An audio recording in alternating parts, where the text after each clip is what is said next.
Chapter number 1, section number 3. And the name of the topic is chemical formula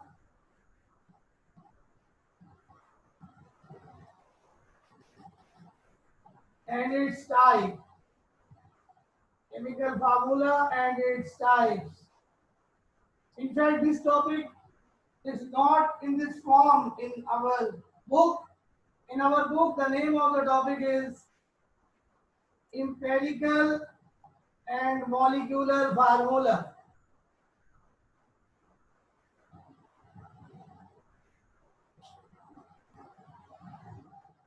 Empirical and molecular formula.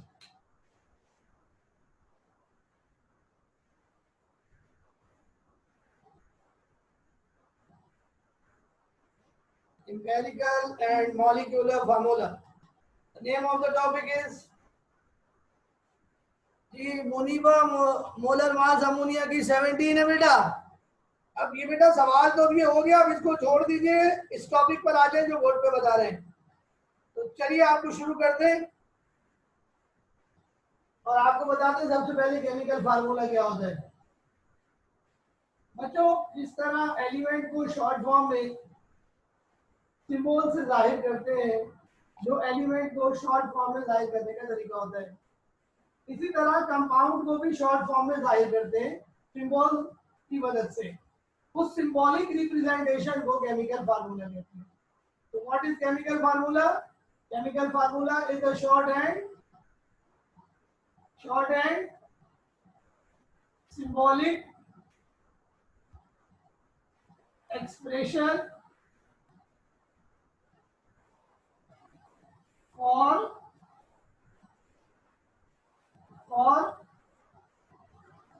compound in terms of symbols and formulae of constituent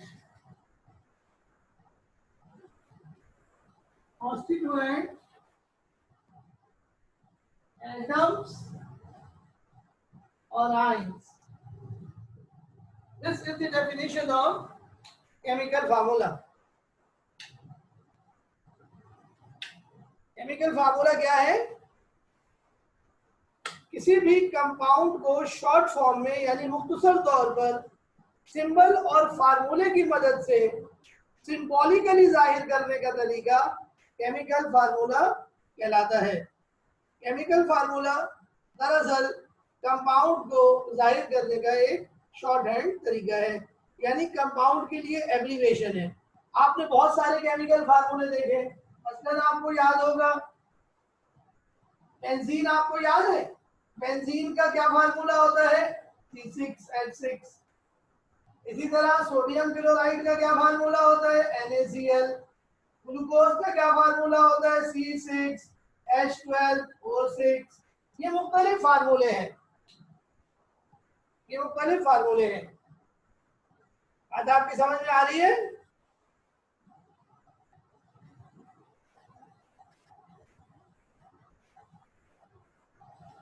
एमन बेटा, आप जो है वो अभी topic पे तवज्जो देते हैं। अगर NaCl होता तो फिर नंबर ऑफ एटम्स नहीं होता, नंबर ऑफ आयंस होता, और फिर आपको 2 से मल्टीप्लाई करना पड़ता। ठीक है, इसी तरीके से होता। दोबारा से सुने जी, केमिकल फार्मूला क्या है? केमिकल फार्मूला कंपाउंड को शॉर्ट फॉर्म में जाहिर करने का तरीका है। केमिकल फार्मूला हमें दो बातें बताता है। केमिकल फार्मूले से हमें दो बातें पता चलती हैं। नंबर 1, हमें ये पता चल जाता है केमिकल फार्मूले से कि उस कंपाउंड में कौन कौन से एलिमेंट्स हैं, यानी कॉन्स्टिट्यूएंट एलिमेंट्स। अब आप देख के बताओ यहाँ पे कौन कौन से एलिमेंट्स है? कार्बन और हाइड्रोजन। यहाँ कौन सा एलिमेंट है? सोडियम और क्लोरीन। यहाँ कौन है? कार्बन, हाइड्रोजन और ऑक्सीजन। तो फार्मूले से हमें ये पता चल जाता है कि कंपाउंड किन किन एलिमेंट से मिलकर बना है। और दूसरी बात जो सबसे इंपॉर्टेंट बात है वो हमें पता चलती है, उसको हम कहते हैं atomic ratio of constituent element. Atomic ratio, but atomic ratio दो तरह की होती है। एटॉमिक रेशो दो तरह की होती है। तो केमिकल फार्मूला भी कितनी तरह का होना चाहिए? दो टाइप का। लेकिन केमिकल फार्मूला तीन टाइप का होता है, जो हम आपको बताएंगे अभी थोड़ी देर में। तो केमिकल फार्मूले से हमें कितनी बातें पता चली? दो, constituent elements, atomic ratio. Atomic ratio दो टाइप की होती है।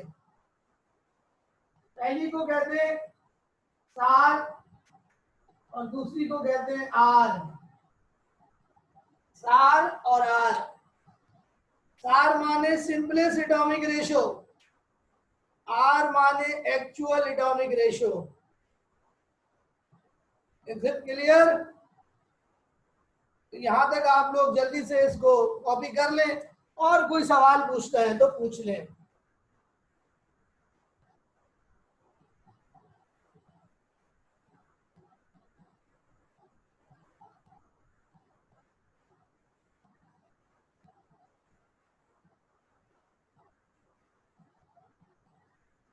आर माने एक्चुअल एटॉमिक रेशो और सार माने सिंपलेस्ट एटॉमिक रेशो। सार सार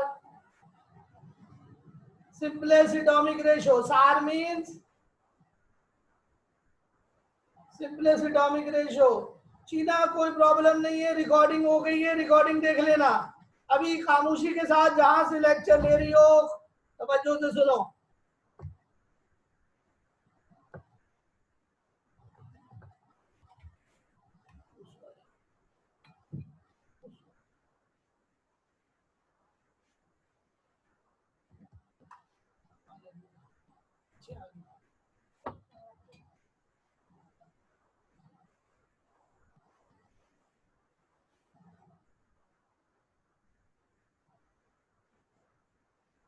बेटा अभी तो देविका मैंने अभी तो शुरू किया है लेक्चर। क्या चीज इसमें समझ में नहीं आई, आप मुझे बताइए।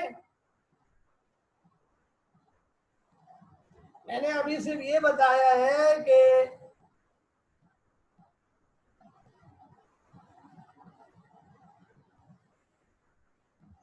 बेटा आवाज आपको क्यों नहीं आ रही है? देखें, आपके कनेक्शन प्रॉब्लम होगा। अब आप ऐसा करें, रिकॉर्डिंग देख लीजिएगा, रिकॉर्डिंग देख लीजिएगा। स्टूडेंट सबको आवाज क्लियर आ रही है? आवाज क्लियर आ रही है? आवाज क्लियर आ रही है? सब लोग बता दें। तो भाई जिनको क्लियर नहीं आ रही उनका कनेक्शन प्रॉब्लम है। आप अपना अच्छी बैंडविड्थ का कनेक्शन ले, कम से कम 10 MBPS तो हो। ओके स्टूडेंट्स, आगे चलते हैं जल्दी से। इसको वाइंड अप तो नहीं हो सकेगा ये, और इसको ऐसी जगह पे ले आते हैं कि कल इसका लेक्चर शुरू कर सके। केमिकल फार्मूला तीन तरह का होता है। केमिकल फार्मूला तीन तरह का होता है। देखिए कोई सा भी केमिकल फार्मूला हो, उससे हमें दो बातें पता चलती है, लेकिन एक फार्मूले से हमें एक बात और पता चलती है। तो देखा जाए तो तीन बातें हमें पता चलती है केमिकल फार्मूले से। केमिकल फार्मूला तीन तरह का होता है। पहली टाइप को कहते हैं empirical formula. Empirical formula, empirical formula, empirical formula, इसको शॉर्ट में हम कहते हैं EF। दूसरी टाइप को कहते हैं मॉलिक्यूलर फार्मूला।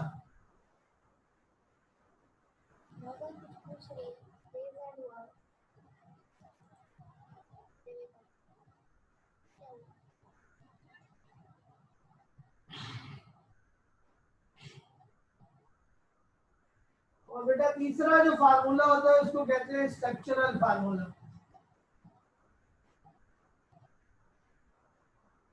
अब गौर से सुनिएगा, molecular formula is drive from empirical formula. Empirical formula से मॉलिक्यूलर फार्मूला निकलता है और मॉलिक्यूलर फार्मूले की मदद से स्ट्रक्चर फार्मूला लिखा जाता है, यानी ये सारे फार्मूले इंटरकनेक्टेड है। अब गौर से सुनिए, एम्पेरिकल फार्मूला क्या जाहिर करता है। Empirical formula shows simplest atomic ratio. Molecular formula shows actual atomic ratio, and structural formula shows arrangement of bond. Arrangement of bonds.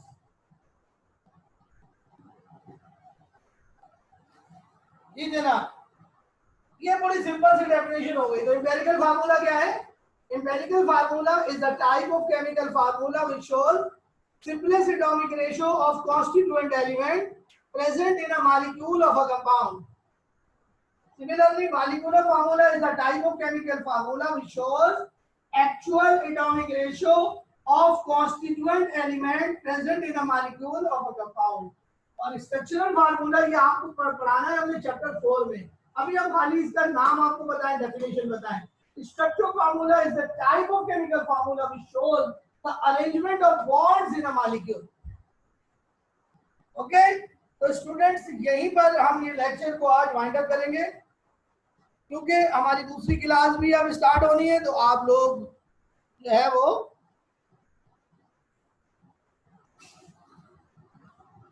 Muniba सार का मतलब बेटा मैं 10 दफा बता चुका हूं, मैं दोबारा सुन लीजिए। Simplest atomic ratio, simplest atomic ratio, SAR means, and R means actual atomic ratio, actual atomic ratio।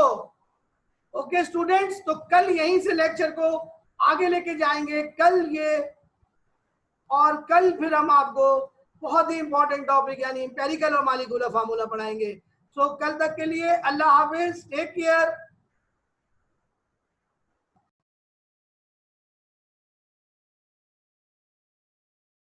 Start नहीं करी थी मैंने, अक्षय ने मुझे बताया। तो बच्चों मैं आपको सवाल भेज रहा हूं। पहला सवाल एम्पेरिकल फार्मूले का और मॉलिक्यूलर फार्मूले का न्यूमेरिकल का मैं आपको यहाँ शेयर कर रहा हूं।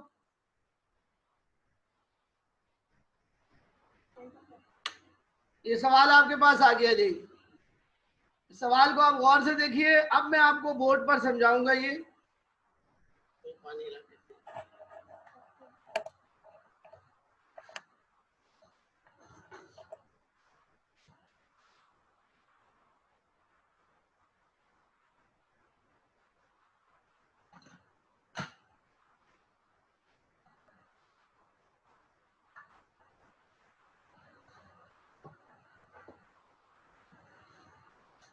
बच्चों सोल्यूशन इसका स्टार्ट कर रहे हैं।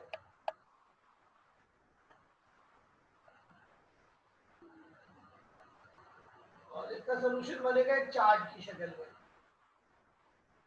इस तरह का एक चार्ट बनाएंगे।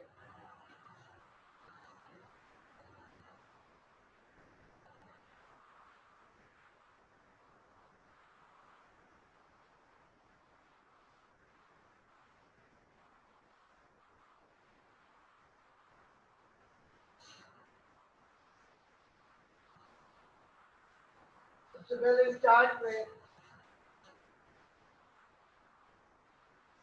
कोने पे लिखेंगे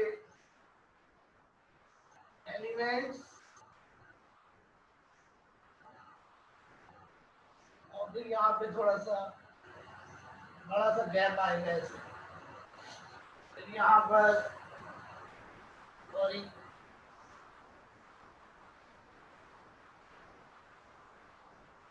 तो 3 हिस्सों में डिवाइड करेंगे। 3 एलिमेंट्स है तो 3 हिस्सों में ये डिवाइड हो जाएगा।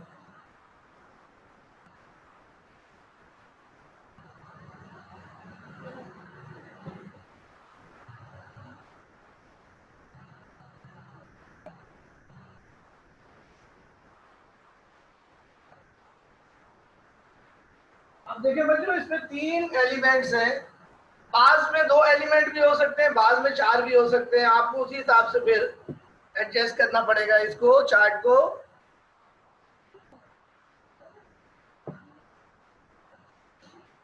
पहला एलिमेंट बच्चों कार्बन है, क्योंकि ऑर्गेनिक कंपाउंड अल्कोहल है, तो अल्कोहल में कार्बन भी होता है और हाइड्रोजन। ये दोनों एलिमेंट हर ऑर्गेनिक कंपाउंड में होते हैं। और बच्चों अल्कोहल है तो इसमें ऑक्सीजन भी लाजमी होगा, तो यहाँ पर हमने ऑक्सीजन भी लिख दिया। फिर उसके बाद यहाँ पर हम लिखेंगे atomic mass.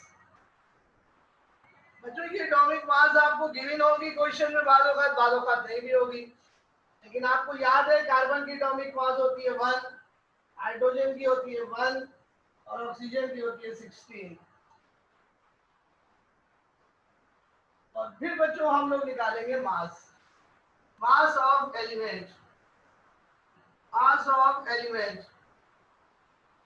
Mass of element का फार्मूला आपको बताया था कल। क्या फार्मूला था? Molar mass of element divided by molar mass of compound multiplied by weight of compound। ये जनरल फार्मूला है। अब यहाँ पर कार्बन के लिए फार्मूला क्या होगा? 12/44 multiply by weight of CO2। और वेट ऑफ CO2 कितना दिया हुआ है हमें? 8.8 ग्राम। तो इसको सॉल्व करेंगे अभी थोड़ी देर में। और हाइड्रोजन का फार्मूला क्या बनेगा? 2/18 multiply by weight of water. और वेट ऑफ वाटर कितना दिया हुआ है? 5.4 ग्राम। और बच्चों ऑक्सीजन की मास निकाली नहीं जा सकती। अब हम इसको सॉल्व करेंगे। आप मुझे सॉल्व करके आंसर बताइए जल्दी से। आप मुझे आंसर बताएं सॉल्व करके।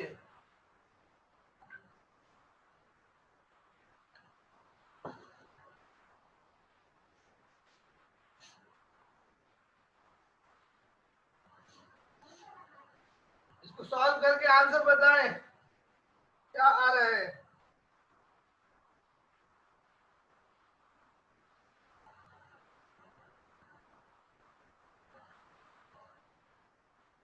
जी 2.4 आ रहा है, बिल्कुल सही है, शाबाश। 2.48 ग्राम कार्बन आ गया ये। अब इसका बताइए दूसरे वाले का क्या आ रहा है? हाइड्रोजन की मास कितनी आ रही है?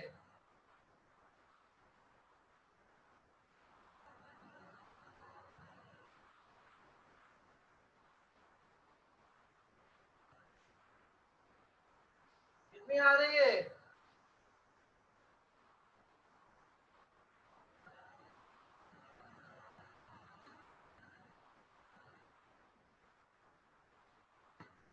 जी 0.6 आ रही है।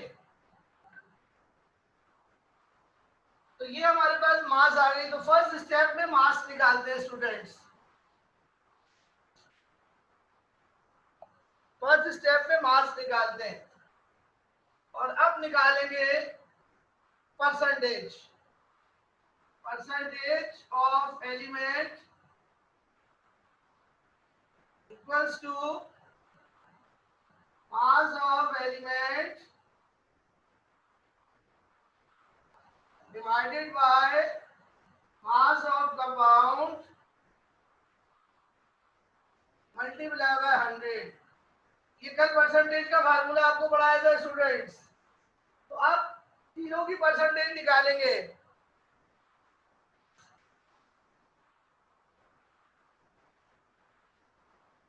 तो देखिए किस तरह से निकालते हैं।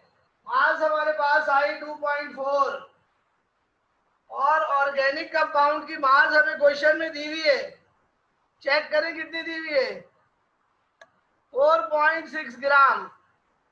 4.6 ग्राम ये ऑर्गेनिक कंपाउंड की मास है, मल्टीप्लाई बाय 100। इसी तरह फिर हाइड्रोजन की निकालेंगे।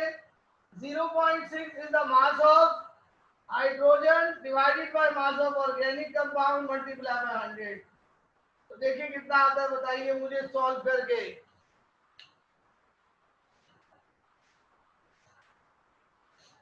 ऑक्सीजन के लिए डिफरेंस फार्मूला यूज करेंगे अब बाद में, पहले अभी तो चलो यार, साथ साथ आगे बढ़ने की जरूरत नहीं है। अब आप इनका आंसर निकालें जल्दी से। क्या आ रही है परसेंटेज कार्बन की?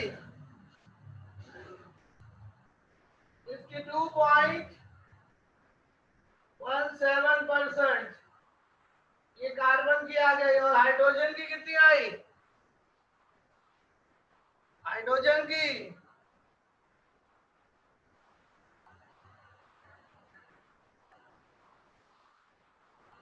13.04%।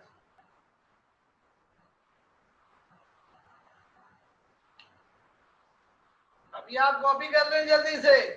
अब मैं ऑक्सीजन की निकालूंगा परसेंटेज, और ऑक्सीजन की परसेंटेज डिफरेंस के जरिए निकालेंगे, क्योंकि ऑक्सीजन की मास हमें मालूम नहीं है।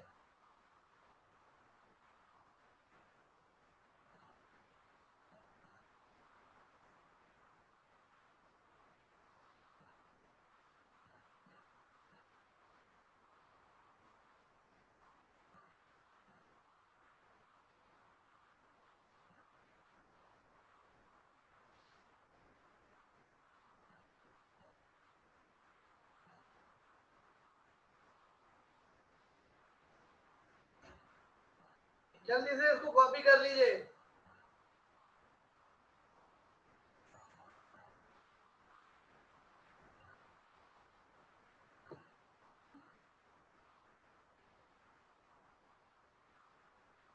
बेटा ऑक्सीजन की मास गिवन नहीं है, ऑक्सीजन की मास नहीं निकाल सकते।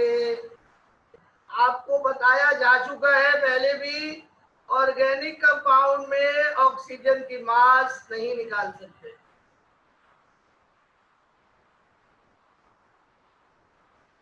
हाँ बेटा, कार्बन की मास गिवन नहीं थी, कार्बन की मास हमें निकाली है हमने। कैलकुलेट करिए फार्मूले से अनुषा, कार्बन की मास हमने फार्मूले से कैलकुलेट करी है। 2/18 multiply by weight of CO2। ये फार्मूला कल पढ़ाया था आपको।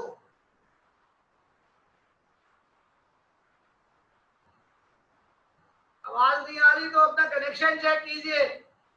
सबको आवाज आ रही है?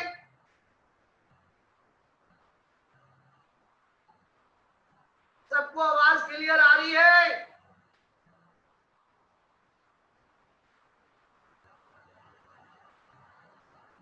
मैसेज आ रहे हैं, मेरे पास आ रहे, सबके पास आ रहे? सबके पास नहीं है। सबके पास चले जाए तो कर दो।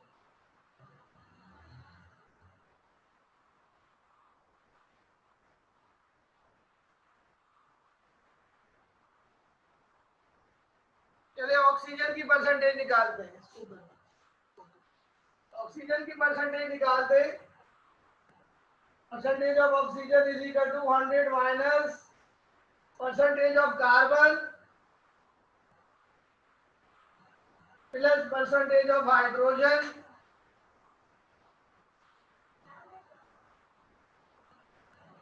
इसको प्लस करके माइनस कीजिए। 52.7।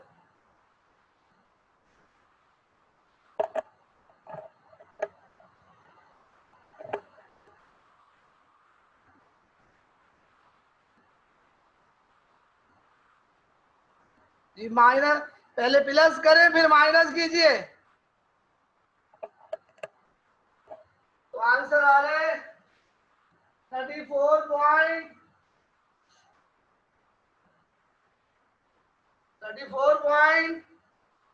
प्लस करो और फिर माइनस भी करो 100 से।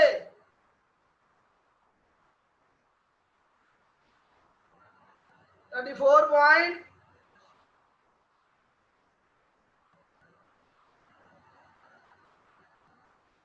भाई 79 आ रहा है या 726 आ रहा है? 34.79। ये आ गई जनाब परसेंटेज ऑफ ऑक्सीजन। अब हम तीसरा स्टेप करेंगे जी।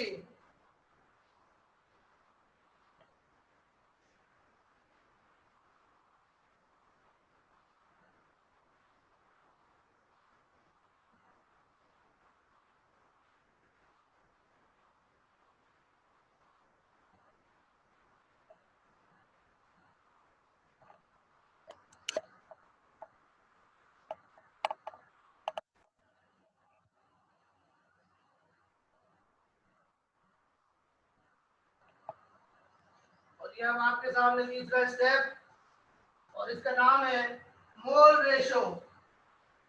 मोल ratio of element is equal to percentage of element divided by atomic mass.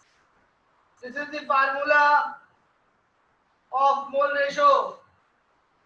Percentage mole ratio of element equals to percentage of element divided by atomic mass.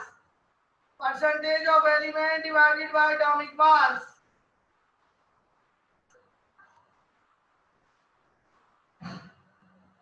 और percentage है हमारे पास carbon की 52.17 divided by atomic mass of carbon, which is 12. 13.04 is the percentage of hydrogen divided by 1, which is the atomic mass of hydrogen. And oxygen की percentage है 34.79 divided by atomic mass, which is 16.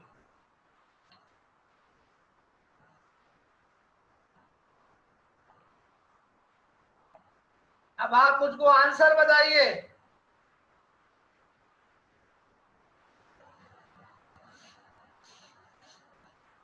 Answer बताइए।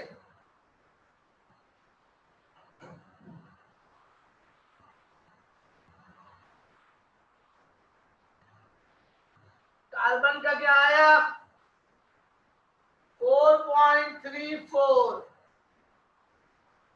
और hydrogen का आ गया वही 13.04 और oxygen का कितना आया?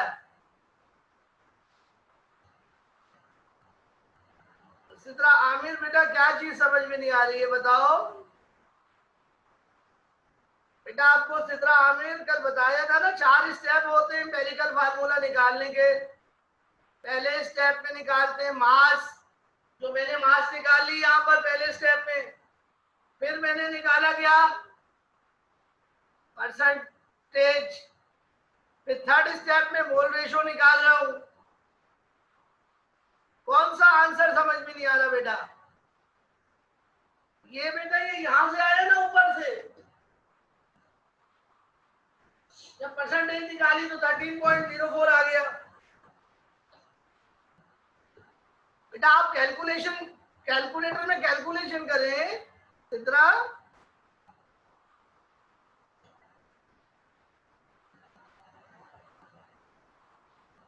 Zero 0.6 multiply by 100 divided by 4.6 13.04 आ तो रहा है बेटा। तो बेटा आपका कैलकुलेटर खराब होगा या आपकी कैलकुलेशन आप गलत कर रही हैं, इसमें दूसरा या मैं क्या कर सकता हूं, आप कैलकुलेटर अपना ठीक करें। आप दोबारा से चेक कीजिए। ऑक्सीजन का क्या आ रहा है? ऑक्सीजन का इसको डिवाइड करो। ऑक्सीजन का क्या आ रहा है? 2.17।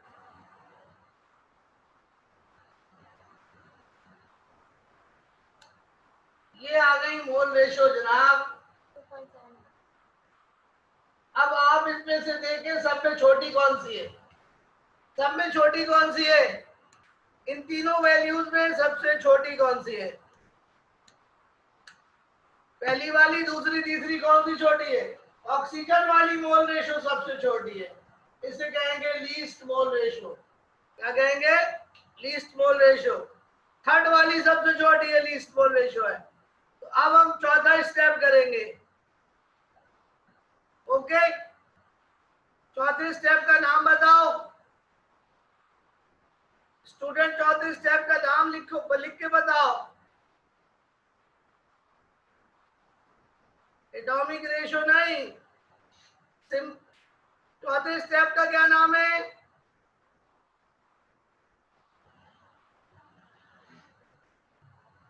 जी सिंपलेस्ट एटॉमिक रेशो सार, सिंपलेस्ट एटॉमिक रेशो, यस। तो वो आप निकालने जा रहे हैं जी, सिंपलेस्ट एटॉमिक रेशो निकालने जा रहे हैं सार।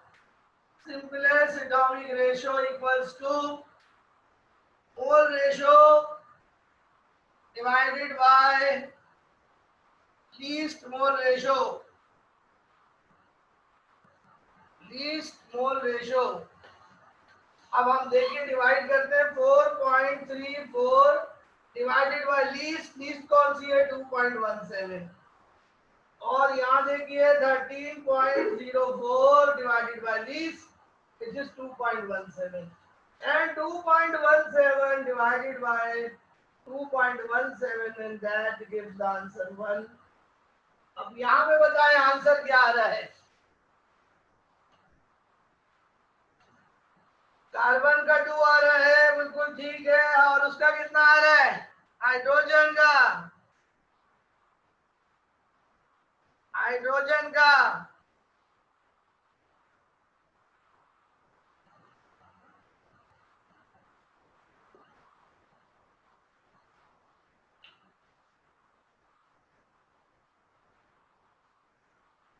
हाइड्रोजन का आ रहा है 6।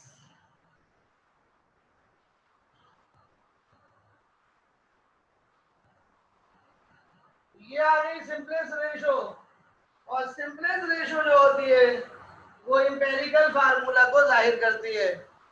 तो हमारे पास इंपेरिकल फार्मूला आ गया, empirical formula equals to CHO। अब C के साथ कितने एटम है? 2, वो C के नीचे लिख देंगे। H के साथ 6 एटम है, उसके नीचे आ गया। ऑक्सीजन के साथ 1 आएगा, 1 लिखते नहीं है, और ये हमारा इंपेरिकल फार्मूला बन गया C2H6।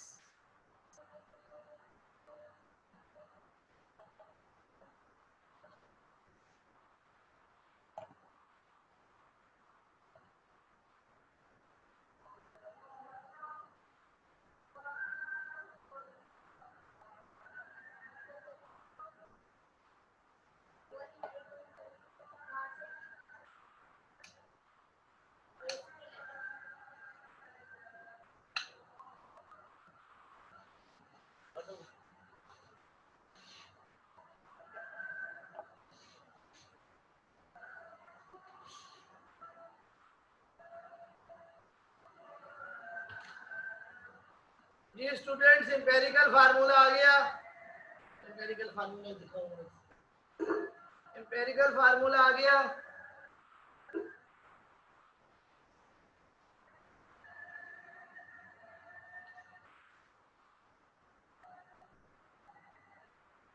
बेटा होल नंबर तो है C2H6O1,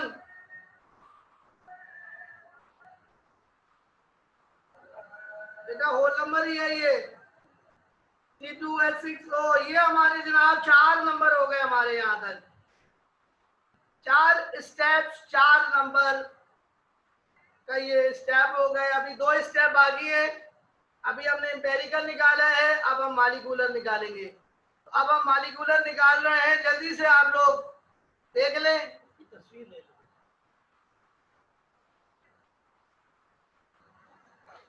तो यहां तक कोई क्वेश्चन पूछना है तो पूछ लें।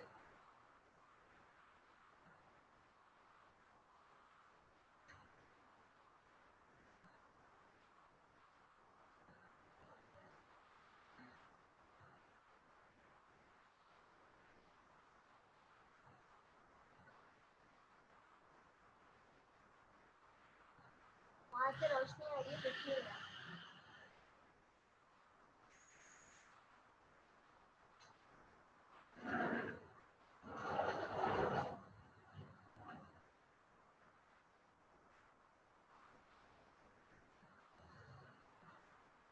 जी students, any question please ask, any question you can ask now. फिर मैं आपको अगला स्टेप कराता हूँ जी।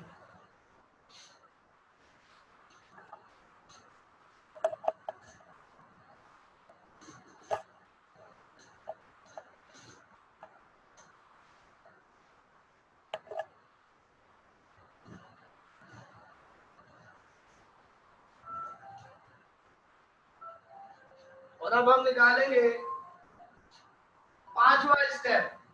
पांचवा स्टेप में हमें देखिए क्या चीज मालूम है। हमें मॉलिक्यूलर मास गिवन है, मॉलिक्यूलर मास ऑफ कंपाउंड हमें गिवन है। कितनी, ये आप सवाल में देखिए कितनी गिवन है, 46 ग्राम पर मोल। और अब हम एक चीज निकालेंगे खुद से, और वो है empirical formula mass, empirical formula mass of empirical formula. और इंपेरिकल फार्मूला क्या है, C2H6O। तो ये अब हम निकालेंगे किस तरह, देखिए कार्बन 2 है, हाइड्रोजन 6 है और ऑक्सीजन 1 है। इन तमाम एटम की एटॉमिक मास को प्लस कर लेंगे, यानी 24 plus 6 plus 16 and the answer is, plus करने के आंसर आ रहा है 46। और इसका यूनिट भी क्या होगा, वही होगा जो ऊपर वाला यूनिट होगा, यानी ग्राम पर मोल। और अब हम निकालेंगे इंटीग्रल एन। फिफ्थ स्टेप में हम लोग कैलकुलेट करते हैं इंटीग्रल एन, यानी नंबर कैलकुलेट करते हैं। और नंबर निकालने का फार्मूला है molecular mass divided by empirical formula mass, empirical formula mass. Molecular mass हमें है गिवन 46 और इंपेरिकल फार्मूला मास भी है 46। तो आंसर आ गया 1, एन आ गया 1।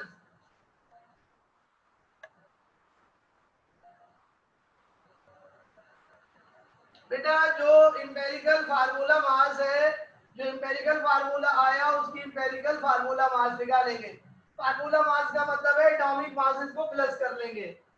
24 हाइड्रोजन की 12 है, 12 टू द 24, हाइड्रोजन की 1, 6 1 द 6, ऑक्सीजन 1 है, 16 1 द 16। इन सबको प्लस कर लिया तो फार्मूला मास आ गई। और अब हम निकालेंगे मॉलिक्यूलर फार्मूला। ये हमारा हो गया जी स्टेप नंबर 5। और अब है स्टेप नंबर 6, मॉलिक्यूलर फार्मूला निकालेंगे। Molecular formula equals to empirical formula multiply by n in the subscript. Molecular formula था सी, इंपेरिकल फार्मूला था C2H6O, और इसको मल्टीप्लाई करना है 1 से। 1 से मल्टीप्लाई करेंगे तो कोई असर नहीं पड़ेगा फार्मूले पर, और वो वही रहेगा C2H6O। तो जनाब इस कंपाउंड का मॉलिक्यूलर फार्मूला इंपेरिकल फार्मूले की तरह आ गया, दोनों सेम आ गए, क्योंकि N1 था। लेकिन अगर N2 होता तो मॉलिक्यूलर फार्मूला डबल हो जाता।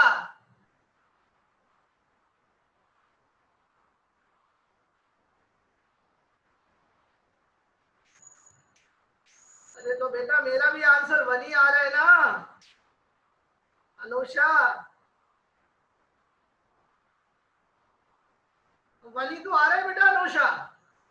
2 किसका आ रहा है या 3 किसका आ रहा है? आपका 2 आ रहा है क्या?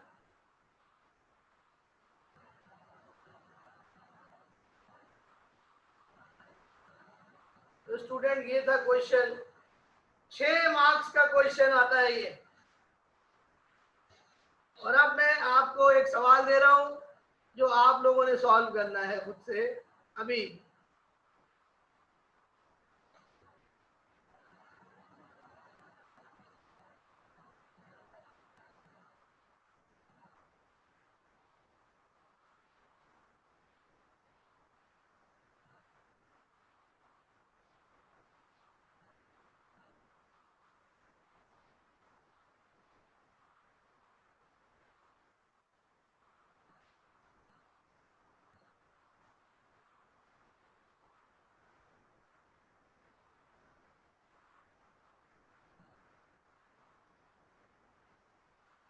ये क्वेश्चन आ गया जी आपके लिए, जल्दी से इसको स्टार्ट कीजिए।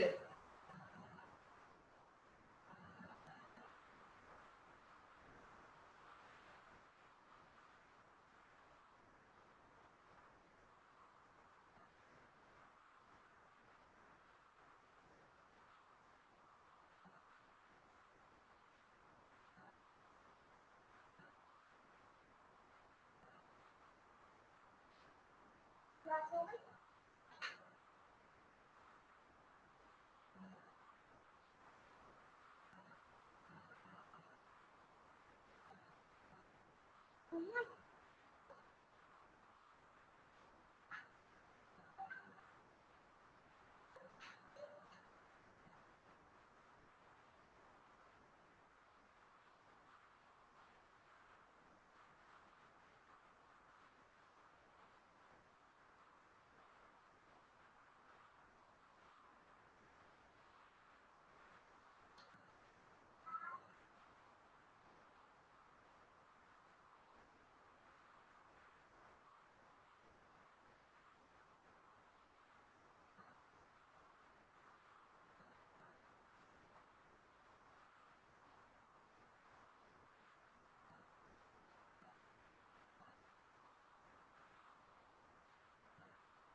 एमआर का मतलब मॉलिक्यूलर मास, एमआर माने रिलेटिव मॉलिक्यूलर मास। ये एक और क्वेश्चन है आपके लिए जो घर में आपने करना है।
बेटा टेंशन नहीं लो, आप जल्दी से करो, शाबाश, don't take tension. Simple simple है, बहुत सवाल, बहुत सिंपल सवाल है।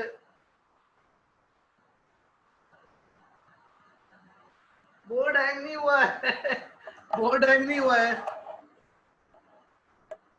मैं हूं यहाँ पर और मेरा कनेक्शन वीक नहीं है, मेरा 50 Mbps का कनेक्शन है, ठीक है। तो मेरा कनेक्शन वीक नहीं है, आपका कनेक्शन वीक होगा। ओके ओके, चलो जल्दी से क्वेश्चन करो, शाबाश।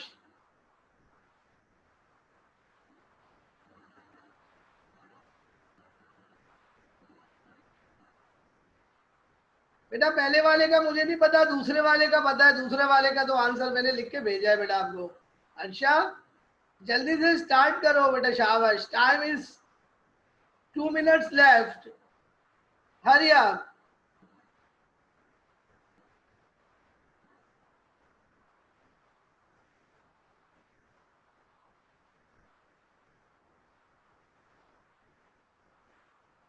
हाँ बेटा सिद्रा आमिर पूछो बेटा, क्वेश्चन पूछो बेटा, जल्दी पूछो शाबाश। बिल्कुल डरने की जरूरत नहीं है बेटा, आप जब भी पूछोगे आपको सवाल का जवाब देंगे। यस बेटा आज टाइम कम रह गया, जल्दी से पूछ लो बेटा।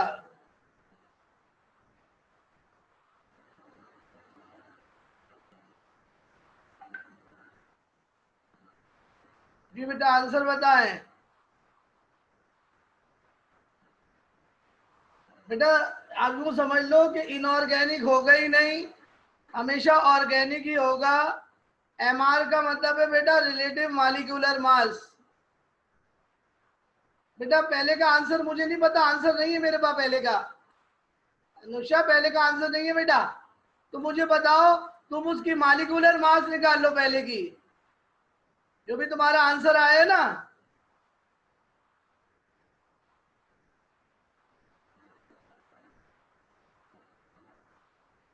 जो भी आंसर आया उसकी मोलर मास निकाल लो, मॉलिक्यूलर मास निकाल लो, 132 आएगी।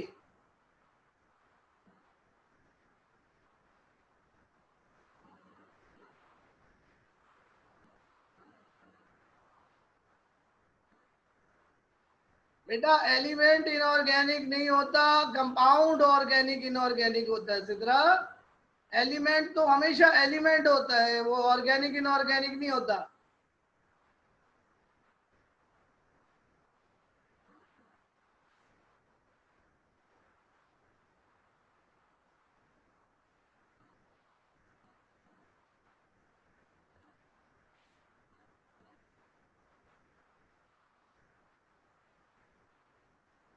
चलिए स्टूडेंट्स टाइम इज अप।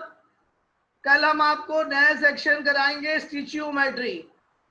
ठीक है, तो कल आपको असाइनमेंट के सवाल भेजेंगे रात को एम्पिरिकल मॉलिक्यूलर के। ओके, अल्लाह हाफिज, टेक केयर।